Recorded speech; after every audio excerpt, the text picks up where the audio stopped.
My name is Alice Frenette, and I was 33 years old the evening I realized the life I thought I understood was already gone. For 9 years, my boyfriend Tony and I had lived a predictable, comfortable rhythm quiet mornings with shared coffee, late night shows, weekend trips, and the kind of routines that make you believe stability is something you can trust. We'd grown up together in a way, meeting in our mid-20s when neither of us had any idea who we were yet. I thought that meant we were safe. I thought that meant we were unshakable. I truly believed our relationship was solid. That Tuesday night in March began like any other. I came home around 6, tossed my bag on the entryway bench, and expected to hear Tony's usual greeting, or at least the hum of a TV or speaker. Instead, I found him sitting on the couch in complete silence, hands clasped, eyes fixed on me as if he'd been waiting. It was the stillness that bothered me first. Tony was never still. "Alice," he said quietly, "we need to talk." My stomach tightened immediately, and I sat across from him, trying to keep my voice steady. He started speaking slowly, deliberately, like someone who'd prepared a script in his head. He talked about us, about life, about personal development, about how people evolve. At first, it all sounded like abstract musings he might have read online. But then he said he'd been thinking about experiences we might be missing, experiences that could supposedly help us grow. I asked what kind of experiences he meant. His answer hit me like a cold wind. "I think we should open our relationship." For a moment, I didn't know how to respond. I simply stared at him, trying to reconcile the man I lived with and trusted with the one in front of me now. Tony leaned forward, speaking faster and with a strange confidence as he explained how ethical non-monogamy was supposedly healthy and increasingly common. He insisted it would still mean commitment, that we would still be partners, that we would just have more freedom to explore connections with other people.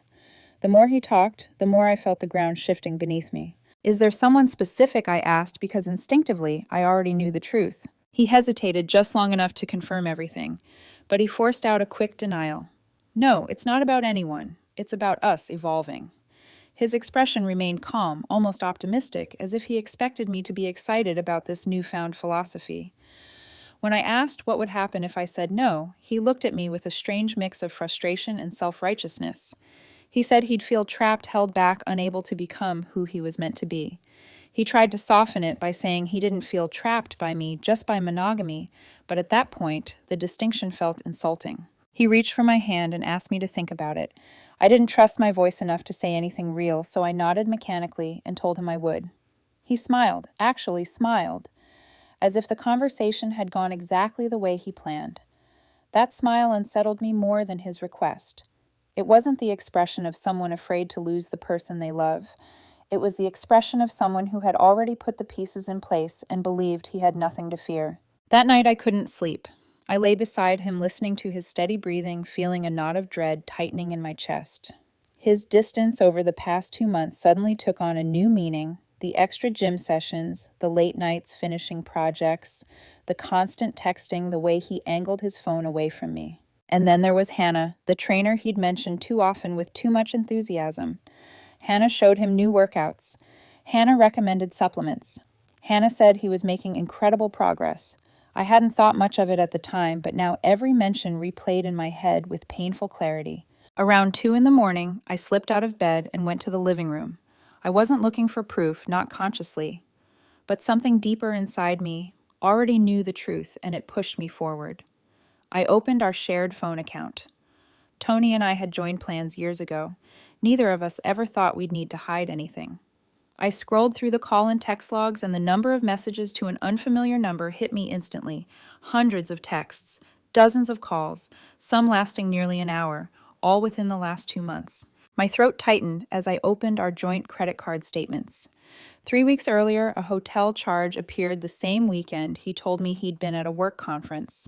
I clicked on our shared location app, next something we only kept activated for emergencies. He had never turned his off. I watched the map load and saw that he'd spent multiple evenings at an apartment complex across town. Not his office, not his gym, not anywhere he was supposed to be. I copied the address, opened Instagram, and searched. It took less than a minute to find Hannah's profile, and in several of her posts, the background matched the apartment complex. Exactly same balconies, same exterior walls, same view from the parking lot. In that moment, everything snapped into focus. Tony wasn't asking for an open relationship because he wanted growth or exploration or shared evolution. He was asking because he'd already crossed the line probably more than once, and he wanted my permission after the fact. He wanted the comfort of a committed partner while enjoying the thrill of someone new without consequences. I set my phone down. Slowly, my pulse still racing. The shock wasn't as sharp as I expected. It was quieter, colder, like my mind had already begun preparing for this, even before he said a word. I looked around our living room, the framed photos, the bookshelves we built together, the kitchen light, slightly flickering, the way it always did, and I felt a strange detachment settle over me. Tony had already left me emotionally. He just didn't expect me to leave him back, and certainly not on my own terms. That was the moment I decided I would not beg, negotiate, or bargain for respect. I would reclaim it, and he would never see it coming. The morning after my discovery, Tony acted like everything was normal.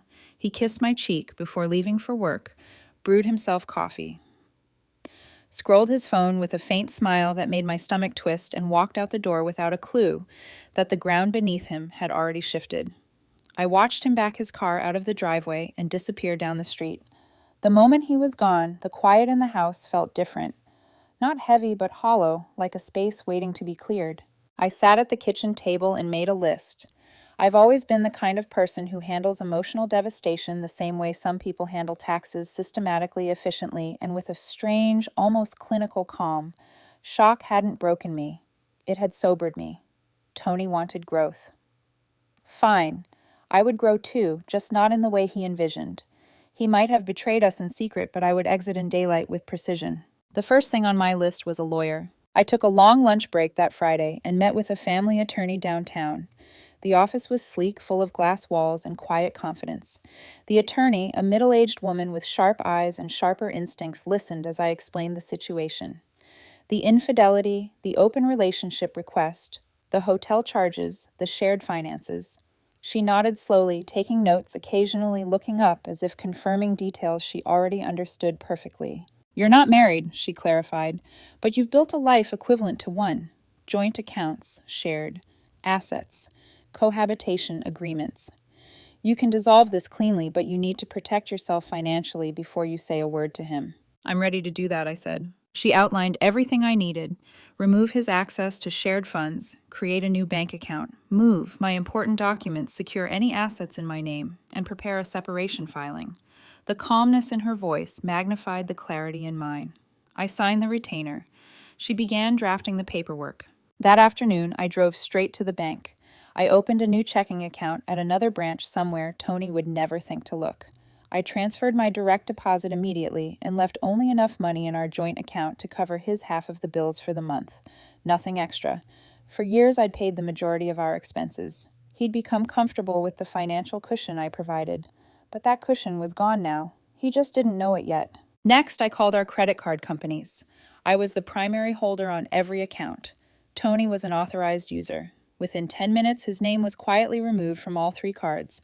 No confrontation, no announcement, just a clean severing of financial dependency. On Saturday morning, while Tony was at the gym and I no longer needed to wonder who he was probably seeing there, I began packing. Not all my belongings, not yet. Just the essentials: my documents, passport, birth certificate, tax records, sentimental keepsakes I didn't trust him with, and a selection of clothes. I opened a storage unit the previous evening and drove 3 carloads over the course of the afternoon. Every time I returned to the house, the space felt less like home, and more like a stage I was preparing to exit. I found our wedding photo album. Well, not a wedding album, but the thick collection of photographs we'd called our life book, documenting everything from our first apartment to trips abroad. I carried it out to the trash bin and dropped it in without even a second thought. Not because I hated what it represented, but because it no longer represented anything at all. On Sunday, I took care of the car. Tony's car, a silver 2022 sedan, was in my name. We'd purchased it using my credit, my income, my down payment. He made occasional contributions to maintenance, but the car was legally mine. And now morally, I no longer felt obligated to maintain a luxury he enjoyed at my expense. I called our insurance company and removed him as a driver. Then I contacted a dealership, got an estimate, and arranged for the car to be towed there Monday morning. They bought it immediately. I deposited the check into the joint account because I wasn't a thief, but he wasn't keeping a car I paid for while he spent nights in someone else's apartment. By Monday noon, everything was ready except the final confrontation. I'd already found a small studio apartment, month-to-month lease, minimal furnishings, perfect for disappearing quickly. The walls were white and bare, the floors plain, the bathroom tiny. But it was mine. Peaceful. Quiet. A place untouched by lies. The last step was packing the remainder of my things from the house.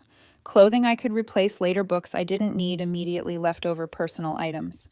I filled 2 more boxes, drove them to the studio, and placed them neatly against the wall beside my bed. Every task, every checklist item, every documented decision made the situation feel less like abandonment and more like reclamation. I wasn't running away. I was orchestrating my exit with precision Tony never believed I possessed. And then came Tuesday. Exactly 1 week after he sat on our couch and asked for an open relationship, I returned to the house with the separation papers in my bag and a clarity so sharp it bordered on coldness. Tony was in the bedroom, humming while getting ready. He didn't even look nervous. "Hey, babe," he said lightly. "I'm heading out soon. Meeting Hannah tonight. Shouldn't be too late." He said it casually, like he was talking about a dentist appointment. There was no shame, no hesitation, no guilt, just enthusiasm. The kind you reserve for something or someone you're looking forward to. "Actually," I said, my voice steady, "we need to talk before you go." He checked the time. "Can it wait?" "I'm supposed to meet her in 30 minutes. "No," I answered. "It can't." A tiny flicker of unease crossed his face. Just the beginning. He had no idea how much his life was about to change. Tony paused in the doorway, keys dangling from his hand, the faint note of confidence slipping from his expression. He wasn't scared yet, just irritated that I was delaying his plans. That alone told me everything I needed to know about the state of our relationship. There was a time when my voice, especially when tense, would have made him drop everything. Now I was an inconvenience. He stepped back into the kitchen. "What's going on, Alice? I told you I have plans." "I know," I said calmly. "Sit down." Something in my voice, quiet level, unshakable, finally made him obey. He sat slowly, confusion growing. I reached into my bag and pulled out the manila envelope. I didn't slide it toward him dramatically. I simply placed it on the table between us. "What's this?" he asked. "Open it." He frowned, tore the seal, and pulled out the stack of documents. His eyes scanned the first page. He blinked once, then again. Color drained from his face. "A separation agreement," he choked. "What is this?" "Exactly what it looks like." "You're kidding," he said, but the tremor in his voice betrayed him. "Alice, come on, this isn't funny." "I'm not joking." He threw the papers on the table. "You're being ridiculous, all because of one conversation." "One conversation," I repeated, eyebrows lifting. "Is that what you call what you've been doing for the last 2 months?" His jaw tightened. "Alice, you asked for an open relationship," I continued, "but only after you'd already opened it yourself." He froze. I leaned back, keeping my voice steady. Hundreds of texts to a number I didn't recognize. Dozens of calls. Long ones. A hotel charge 3 weeks ago. Regular trips to an apartment complex across town, the same building Hannah posts photos in. His entire body stiffened. "It's not what you think." "It's exactly what I think." I folded my arms. "And you've been doing it long enough that you've stopped realizing how careless you've become." He stood pacing between the counter and the fridge, running his hands through his hair in growing panic. "I can explain." "I don't need an explanation." I pointed to the papers. "I need your signature." "You're just going to throw away 9 years, just like that. You threw it away the second you decided to cheat, and then asked me to pretend it was personal growth." His expression shifted from panic to anger. "I made a mistake. Multiple mistakes. Repeatedly. For months." "I was confused," he insisted. "I didn't want to hurt you." "You didn't want consequences," I corrected. "That's different." He stopped pacing and glared at me. "So now you're punishing me, selling my car behind my back." I interrupted him smoothly. "The car was in my name. I paid for it. I handled the insurance. You drove it as a privilege, not a right." His face twisted. "How am I supposed to get around?" "I don't know, Tony. Maybe ask Hannah, or take the bus." He grabbed his phone, eyebrows knitting together as he opened his banking app. His expression dropped completely when he saw our joint account balance. "Where's the rest of the money?" he demanded. "In my account," I answered. "Where it belongs. You can't just—" "I left your portion. Exactly what you contributed to our joint finances over the last 3 months, which, in case you forgot, isn't much." His ears turned red. "This is financial abuse." "No," I replied calmly. "Financial abuse is letting someone fund your life while you sneak around with someone else. I simply stopped paying for your affair. He slammed his hand on the table. I can't believe you're doing this. I didn't flinch. He stormed toward the front door, grabbing his keys from the bowl. I'm leaving. I'm not staying here for this. I followed him outside, watching as he approached the driveway, stopping dead when he saw the empty space where the car used to be. Where's my car? He shouted. I already told you. Sold. You what? You heard me. He stared at me like I'd betrayed him, as if the act of reclaiming something that was legally mine was somehow worse than him cheating on me with another woman for 2 months. He looked down at his phone with frantic urgency, opening his credit card app and trying one card after another. Declined, declined, declined. His voice cracked. Alice, what did you do? I removed you as an authorized user. Those were my cards. He swallowed hard, then tried one more desperate move, opening the Uber app. Another decline. I didn't even need to say anything. The reality sank in all on its own. How am I supposed to get anywhere? He whispered. You're an adult, Tony. You'll figure it out. He stared at me, breathing shallowly. You're enjoying this. No, I said truthfully. Not even a little. But I respect myself enough not to fund your lifestyle while you explore personal growth with someone else. He stood there silently for a long moment, chest rising and falling with shaky breaths. His face softened, not with sincerity, but with fear. Alice, please, he said quietly. We can fix this. We can't. I'll stop seeing her. You should have thought of that before you started. He took a step closer, reaching for my hand the way he used to when he wanted to make peace after an argument. I stepped back. You don't love me anymore, he whispered, voice cracking. I love myself more, I said.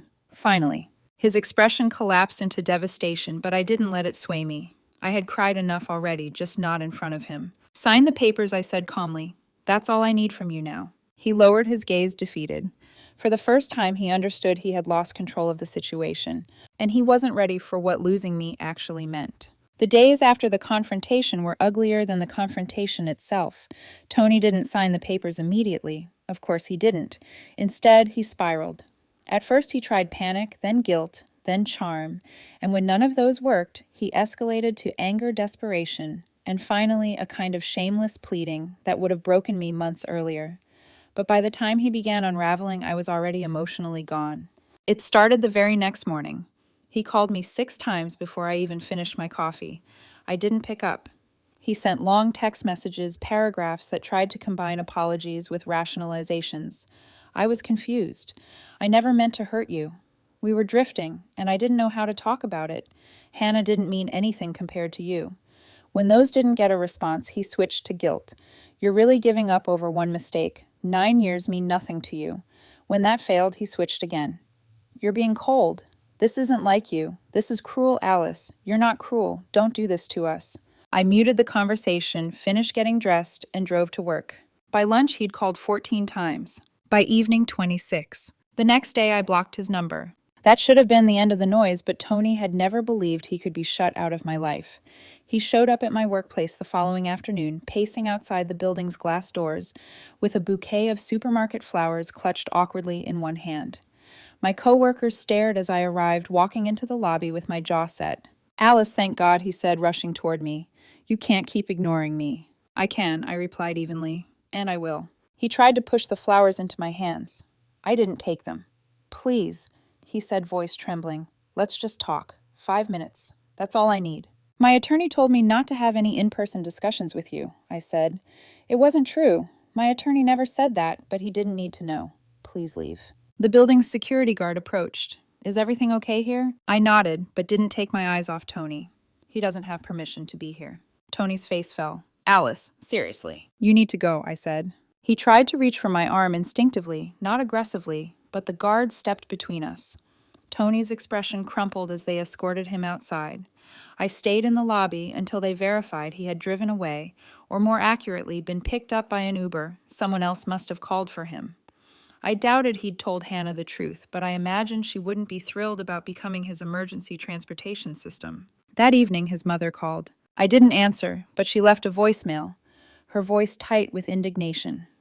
Alice, I don't know what's going on between you and Tony, but you can't just walk out on a relationship like this. A good woman stands by her partner. Please call me back so we can discuss this. I deleted the message. His sister texted the next morning. Tony's heartbroken. You're being cold. You're destroying him. I typed back one sentence. He destroyed us first. A few hours later, she sent a new message. I didn't know about the cheating. I'm sorry, I didn't reply. By the end of the week, Tony's panic had turned into something darker. He emailed me using new addresses, each filled with desperate appeals. He sent photos of us, trips we'd taken, moments we'd captured, and attached memories like anchors, hoping the weight would pull me back. But all I felt was the hollow ache of something already dead. 2 weeks after the breakup, late on a Thursday night, I heard a faint knock at my studio apartment door. It was hesitant, like whoever stood outside wasn't sure if they deserved to be there. Through the peephole, I saw Tony. He looked terrible. Not dramatic movie terrible, but the kind of terrible that comes from several days of no sleep, no routine, no direction. His eyes were red, his hair unwashed, clothes wrinkled, posture slouched, as if his spine itself had given up. Please, he said when I opened the door, but blocked the entrance with my body. Just 5 minutes. I swear, 5 minutes. Against my better judgment, I stepped aside, letting him in. I didn't offer him a seat. He stood awkwardly in the middle of the room. The place was small enough that he couldn't miss the details: my neatly stacked boxes, the absence of anything personal on the walls, the quiet stillness that felt nothing like the home we once shared. Hannah broke up with me, he said quietly. I didn't respond. She didn't want all of this. Responsibility, emotions, anything real. His voice cracked. She blocked me. I don't even blame her. I folded my arms. Okay. Tony looked at me, eyes glistening. I was stupid, Alice. So unbelievably stupid. I got caught up in something that wasn't real. It felt exciting. I thought it meant something. And I ruined the only real thing I ever had. I'm so sorry. I watched him, and for a brief moment, I felt the echo of the woman I used to be, the one who would have rushed forward to soothe him, to fix it, to forgive him. But that version of me was gone. She'd walked out the same night I discovered the truth. I love you, he whispered desperately. I never stopped loving you. No, I said, voice steady. You loved what I provided. My stability, my emotional labor, my income, my loyalty. But you didn't respect me, and without respect, love isn't worth anything. He stepped closer as if he thought proximity alone could soften my resolve. We can go to therapy, he begged. I'll do anything. Just don't end us. There is no us, I said gently. There hasn't been for a long time. His breath stuttered. Please. Sign the papers, I said. That's all that's left. Silence fell. Thick, painful, definitive. Tony looked around my little apartment at the walls he no longer had any claim to, and something in his expression finally broke. Not manipulation, not anger, just the quiet acknowledgement of consequences he never imagined would reach him. He nodded, slowly defeated. If that's what you want. It's what I need. He walked to the door, paused, and murmured a soft, shattered goodbye, then stepped into the hallway. I closed the door behind him without hesitation. For the first time in months, the air in the room felt light. Tony's chaos had swirled around me like a storm, but I had finally stepped out of it. And although the quiet felt unfamiliar, it also felt like the first real peace I'd had in years. The day Tony signed the papers felt strangely anticlimactic. I had braced myself for drama, another wave of pleading or anger or desperate bargaining. But instead, he simply showed up at my attorney's office at the scheduled time, avoided my eyes, and signed his name with a trembling hand. No speech. No last-minute attempt to reverse everything. Just a quiet, resigned signature that closed 9 years of history with a single stroke of ink. When the attorney handed me my copy, she gave a small approving nod. This is clean, she said. You handled everything efficiently. Efficient. Not emotional, not impulsive, efficient. That felt like the truest summary of how I'd navigated the wreckage Tony left behind with a clear head and a steady hand. The house went on the market soon after. We both agreed selling was the only logical option. Neither of us wanted to live in a space filled with memories we could no longer pretend were happy. When the sale finally closed in May, we each walked away with roughly $75,000. I could have pushed harder. After all, I'd paid far more of the mortgage and upkeep than he ever had, but I didn't want to drag anything out. Money wasn't worth prolonging the connection. What I wanted was distance, solitude, a reset. My new apartment was small but bright, perched on the 5th floor of a quiet building with a view of the city skyline. At night, the lights shimmered, like gentle reminders that life continued beyond heartbreak. I bought a new sofa, a new coffee table, and new dishes, nothing extravagant, just items that didn't carry shadows of Tony's choices. I slept better, I breathed easier. I woke up without the dread that used to creep into my chest whenever Tony came home late with weak excuses. I also reconnected with friends I hadn't realized I'd drifted away from. Slowly, painfully, I admitted to myself that Tony had always disliked them. Subtly at first, comments about them being too dramatic or too negative, then more directly until I eventually stopped seeing them. Now, with him gone, I reached out. We had brunches again, laughed again, rebuilt connections that had frayed quietly in the background of my relationship. Every time one of them said, "I've missed you," it hit me how much I had lost, trying to maintain a partnership Tony had already abandoned emotionally. Oddly, the only person who kept appearing in my life unintentionally was Tony's sister, Emily. She wasn't someone I had ever been close to, but we often ended up in the same neighborhood spaces. Once I saw her at the grocery store messaging someone furiously as she walked past me without noticing. Another time she sat 2 tables away at a cafe while I worked on my laptop. I didn't acknowledge her. Either politeness felt like a relic of another life. But a few weeks later, as I waited for my order at a small coffee shop near my building, she approached me deliberately. "Alice," she asked cautiously. I looked up. "Emily." She shifted awkwardly, clutching her phone. "Can I talk to you for a second?" I nodded.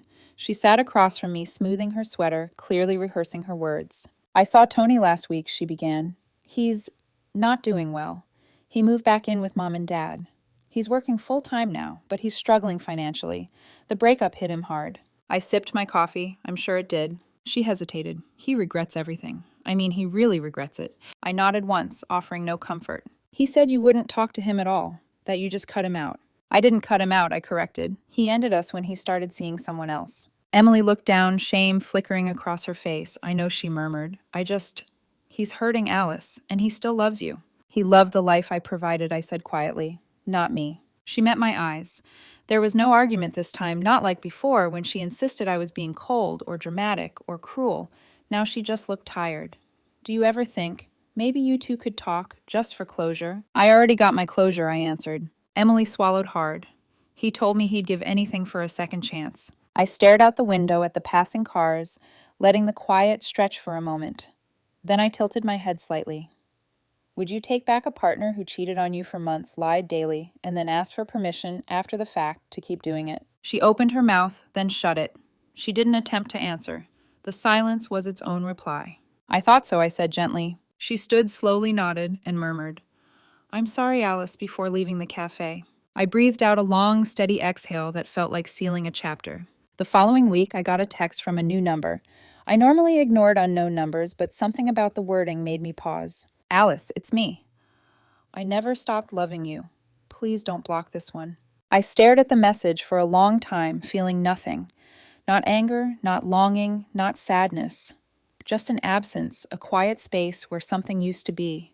Then I typed my reply. "You never started respecting me." I hit send, blocked the number, and placed my phone face down on the table. Outside my window, the city glowed softly, a reminder that life moves forward whether you cling to the past or release it. I chose release. And for the first time in years, the future felt like mine.